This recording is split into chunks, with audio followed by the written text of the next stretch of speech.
sell to the newcomer, be like, oh yeah, oh, you know, they're looking good, they're looking strong, we have this, we expect that. But this guy here, he's kind of known for just stepping on it, right? He just crushes the vines under the boot, under the bottom of his boot, and says, nah, I don't really lose to people I'm not supposed to lose to. And he is the Red Terran in the Northeast. He is MaSa. And his opponent in the bottom left, it is PureLegacy.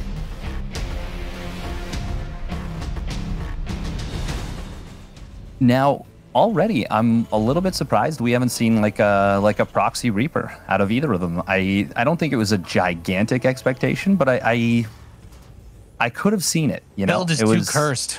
Build is proxy Reaper is so cursed in TVT with like every non-greedy opening even some of the greedy openings, really, like everything has to be so tuned in the way that you open to survive it that I feel like we hardly ever see people even try to risk it, because it really is just it's just something that if you play on the ladder, you know you're going to see it a huge amount more than in tournaments, because it's a very difficult build to hold if you do cut any corners.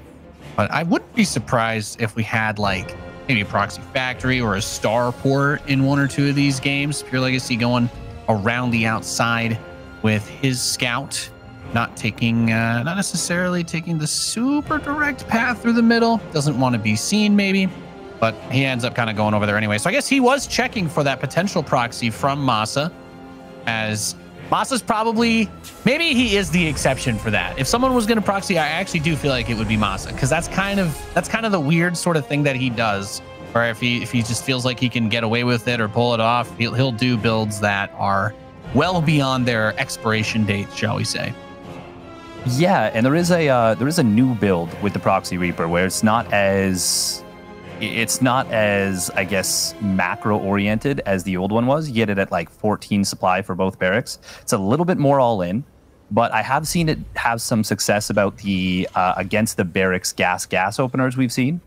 It's not common, but it's made its way back in a little bit, and it is something that is dangerous at the very least. But yeah, for the most part, it's a pretty dead build, especially if you go with the like old one. But once again, MaSa just so aggressive that I could have seen him going for it anyways. That being said, he's going to go for a very, very quick cyclone here. Feels like he wants to be uber safe against PureLegacy. Yeah, there really are like a million different things you can do in TVT, and none of them are necessarily bad. MaSa's Reapers are going to come up into the main base, gets one SCV. The one building the starport is a pretty priority target. Okay, does get it. I was gonna say PureLegacy already had an SCV going to replace that one, but 6 workers killed. So this gets to be the most fun part of casting a TVT, especially since we've already discussed how we think MaSa is going to win. But I'm gonna say this anyway because it's still true. Killing the workers crazy early, getting a couple SCVs here and there, it's not like as impactful as if you had killed like 6 probes with 2 adepts. It's not as impactful as if you had sent a couple lings in and killed 6 drones. Killing 6 SCVs is nice, but mules kind of normally fix that mineral flow. But the biggest thing about TVT is that it largely does boil down to the gas-based units. So as long as your income hasn't been affected so much so that you can't really mine your Vespine and spend it on factory units or starport units, you're usually okay. The Hellion for PureLegacy kind of goes behind the mineral line, does a little poking, and it dies. But the Cyclones for MaSa shut down one of the Reapers, so the same level of damage, we're not going to see that coming back on the other side. Yeah, not even a chance. Oh, he's even going to try and repair up this SCV, and he will save it. Beautiful stuff right there at MaSa, and he will catch that Reaper. Nice job. Now, this is very, very, very quick double Viking production out of PureLegacy. He just went... like, that's crazy. He has, like, no... like, the Vikings are 40% of his active army units right now. Yeah, but they'll kill. They do tons of damage to the types of units that MaSa has on the field right now. They're not bad against the Cyclones or the tanks. He's mostly just zoning so that he doesn't dive on the tanks, I think, with this. And the reason why you would go for reactored Vikings like this instead of going for the Raven is because you expect MaSa to attack you. And you also, if you don't get attacked, you want to be able to go and have that absurdly early air control. So if he was going to try and siege up on 2 bases or even if MaSa tries to attack him, it's just like a little mind game almost, because it's like, oh, you usually build 1 or 2 Ravens, then you go into Vikings. But if you go straight away into the Vikings, then you can kind of bully those Ravens. And if you have those tanks, you're a little bit more safe. You have a bit more zone control. So I don't hate it. It looks flimsy and weird because he doesn't have a lot of Marines, but Marines are not the unit that wins you TVTs for the most part. It comes down to Vikings, tanks. If you catch someone off guard with Marines, then obviously you can do a lot. People can split, etc. But in a regular straight up game, he's prioritizing his power units so far, and he can still do a lot with this. It's just, you know, if the Cyclones actually do get a couple lock-ons, you won't have a lot of maneuvering room. Siege isn't just in time, though. He's going to pop both of them, losing nothing. Yeah, this is not quite an all-in, but this has got to be a huge commitment, right? From PureLegacy, like investing all those resources into early tanks and Vikings, specifically the Vikings. You are looking to get so much done. And this is a little bit frightening for MaSa, losing those Cyclones. He doesn't have anything that can actually punish the Vikings from getting too far ahead now. Yeah, the tricky part about this is obviously having air control with the Vikings gives him vision, but we're not in the phase of the game where he would have something like the Servos upgrade to try and snipe these tanks. And he doesn't have support units to actually cover for the tanks if he wants to inch his way forward. So MaSa does the right thing by moving out. Now all he's defending is empty space. There's nothing to position around the tanks to kill. If there was a command center there, he would try to go, you know, to the southeast and, you know, chip away from outside of MaSa's tank range.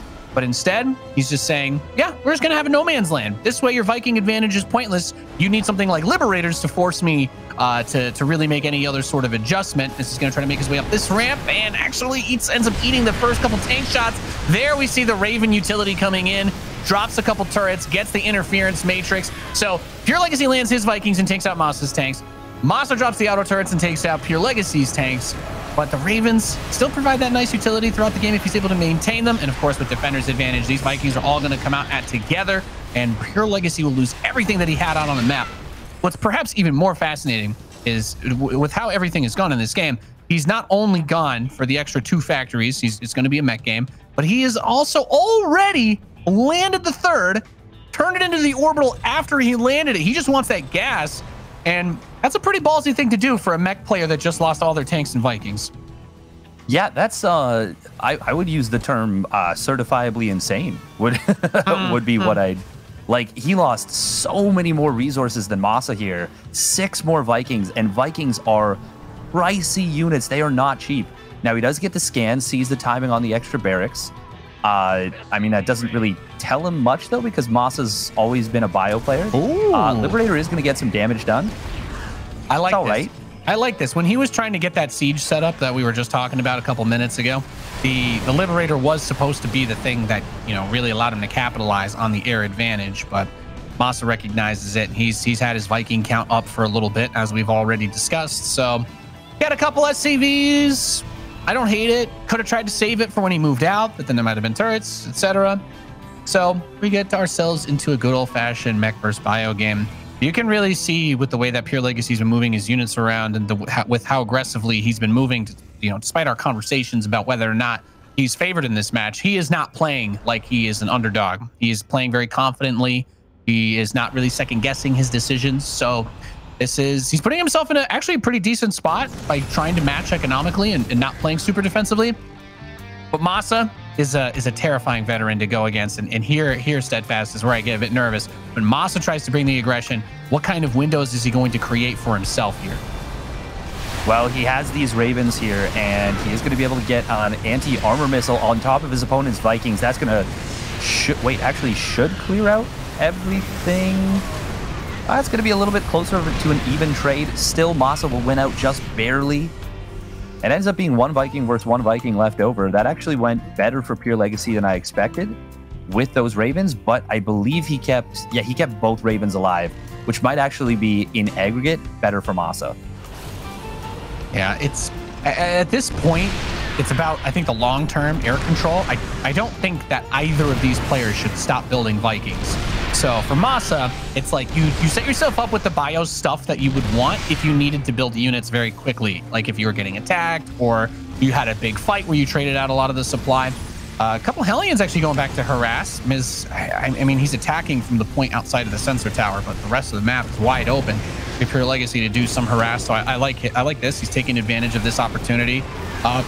Orker count still looks good for him, but this is why the air control is so big, because PureLegacy don't have Marines. No, he do not. He is building his first Thors. He's getting that smart servos upgrade. But MaSa already has a third starport. Hold the phone. And he is going to be able to take up position in the natural. This Liberator zoning out so much. Marines are behind the mineral line. This might be checkmate here. Yeah, the air control is just such a huge deal. I mean, he's going to try to get out a couple of Thors, which you typically wouldn't see someone try to get them this early, but since we kind of accelerated through this phase of the game, that's not like a bad thing to do. If the Vikings are camping on top of your starport, if he even just gets like these two guys and then dips, that would be huge. Thor goes into the single target mode. That's maximum DPS, especially against those armored units. And it's just a very awkward thing. MaSa's starting to eat the map up. He's got his fourth base set up, a huge army outside the southeast again. He's like, if your tanks are going to be on your third, I'm just going to force it through the natural. And so far, he's been doing a lot of damage. Hellbat's going to try and push this back, but interference matrix on the tank limits the support for them. And well, PureLegacy is just kind of getting choked out. He's down 60 supply, man. Yeah, I love that he interference matrixed the Thor as well, just knowing that with a small number of bio units, primarily Marauders, that Thor was going to be a really big nuisance, really big problem to deal with. And I love this. MaSa, he delayed his 2-2. He delayed so much in order to get those faster second and third starports, and it has just paid gigantic dividends for him. It's really, really smart. I think it's easy to... some people like to play the YOLO style against mech, but really good mech players, they kind of want you to try and force big drops and stuff. So he's like, I know what I need to do. If I build Medivacs, it's kind of a waste of money. If I build Vikings, I can end the game and just completely dominate my opponent. Because, you know, even these Thors, if they're shooting the air units, guess what they're not shooting? The Vikings. And you ain't building Thors and siege tanks at the same time on 2.5 bases. Spreads out for the harass on the third. He's going to get all the tanks there. GG's called. MaSa takes game number 1. And that's, again, when you're talking about playing mech versus bio, it's all about finding the soft spots on the mech player. And since he took that third very quickly, he defended it very quickly, was probably thinking, yeah, he's going to go for my expansion. He's not going to focus on my natural. Why would you do that? You're always going to try to get the closest space to them. But that's, you know, MaSa knows what he's doing. He's like, oh, all your tanks are at the third, so why not just siege your natural? Yeah, his instincts really showed through on that one. Like, so clean. So many good decisions under the gun. Like, he just, there's a reason that we all picked him to win, and we really just saw like multiple reasons why in that game. That was fantastic, start to finish. You pointed out the early siege well in front of what was even going to be a third base that he hadn't even taken yet, just to slow down PureLegacy was perfect. Like, it was exactly what he needed to do. And from that point on, he then took, you know, that good trade with the Ravens. Ended up, I think they both lost 4 tanks, but then PureLegacy lost like 6 more Vikings than his opponent in the short follow-up afterwards. And from that point on, he was just in an awful position. And MaSa made some great decisions from there too. Yeah, it's just, you know, those are the kinds of things when you see like the high level play, like what are you thinking about? What are you considering? Going for an early tank Viking push is not bad. It really can be terrifying. If he's able to siege those handful of tanks that we were looking at, like if MaSa's just thinking, oh, I'm on 2 bases, I'll have my tanks in my natural or maybe somewhere in my main, then you siege up. That starport is usually somewhere kind of in the range of the bottom of that cliff, or at least your depots, and you can really wail away at somebody if you're able to rush out tanks and Vikings and get them in their face. Sometimes people will do proxies with those types of strategies, but it was like an economically focused, aggressive mech build, which I don't hate, but you're against MaSa. He's not going to miscontrol that. He just kind of, yeah, batted him around a little bit there. Yeah, I didn't see really any mistakes, and definitely not strategic mistakes from MaSa.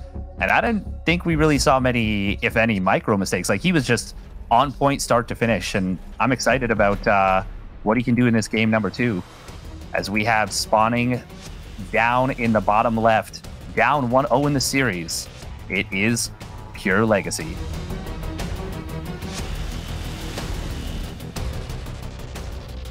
Repping his favorite sports ball team. And in the bottom right, we have the red Terran player. He is MaSa. Yeah, I feel like it's so easy to be like, oh man, like you played so well, but like you really did make some really great decisions in honestly pretty fringe, like less common scenarios. Like you don't play against mech often anymore. It's not something that happens on ladder. Yeah, well, unless you're on NA, I'd say. I mean, you've got all the worst mech scumbags come from there, like that Nathanius guy. Just build 700 missile turrets, so you can't drop them, and you have to build battle cruisers. You know, if anybody has practice against those types of builds, it's the people who've been playing on NA for the last 10 years. But I agree with you. It's not necessarily something that people break out all the time. I think TVT, it's probably still the most popular place where it gets used. But MaSa, he's always been a fast, aggressive player, and whether it's against bio or mech, he's always been very good at finding those soft spots. And I think it's really worth pointing out in that last game that when you're forced to build Thors that early, you know, people always ask like, oh, why not just get Thors if the Vikings are too much trouble or the Liberators too much trouble? As soon as you stop building the tanks, Marauders and Marines dump on Thors, especially in low numbers like that. You know, 3 Marauders and 5 Marines are going to just run up stim in 2.5 seconds. Your 300 mineral, 200 gas Thor is super dead. And you really don't want to build Thors in TVT, in my opinion, if you can get Vikings up. But, you know, I think that really was just a sign of PureLegacy feeling that pressure in that first map. So I'm sure we'll see MaSa do something like maybe a normal build and then move into a very aggressive mid game. Probably just to make sure he doesn't throw his opportunity away. Yeah. Oh, we actually have PureLegacy getting a big advantage right there with the Reaper. Gets the grenade. MaSa not paying full attention, I don't think, there, and he ends up losing his first Reaper. So a nice little win for PureLegacy. I was gonna say, Timestone didn't show me him winning the Reaper battle. Not too bad. I do want to note as well, Blackburn, this is a much more mech-friendly map than 2K Atmos. Oh, yeah. Big time, big time. I mean, a sensor tower around that third base area pretty much covers all the ground paths that you have to worry about. And then naturally having the tasteless nebula zones or whatever they're called outside the main base makes missile turrets even more effective at killing medevacs, because they're going to get slowed down if you try to go in for a drop.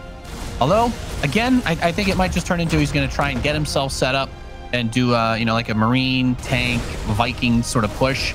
And the ball's kind of in PureLegacy's court as for the composition he wants to play, because we had that double Reaper build coming out of MaSa. So he's got that early pressure, even though he lost 3 Reapers. Like, okay, I'm building 2 at a time. If you want to send something like a Cyclone out in the middle of the map, I'd love to just kill that very easily with the Reapers. Reapers are, you know, they're crazy good against them. If you just, at tipping points, like 4 or 5 units. And yeah, this would absolutely wreck a Cyclone.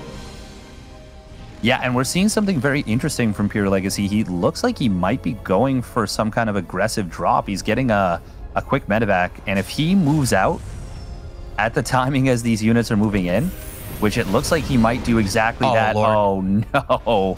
Well, that's a disaster. Even if those units were there, it's still kind of questionable. There's not a lot of Marines. I think with the medevac, it'll be kind of hard to burst them down because of the attack speed on the Hellion and the Reapers. But yeah, use the grenades, kind of boot the units away, and maybe just kill as many of the workers as you can. I don't...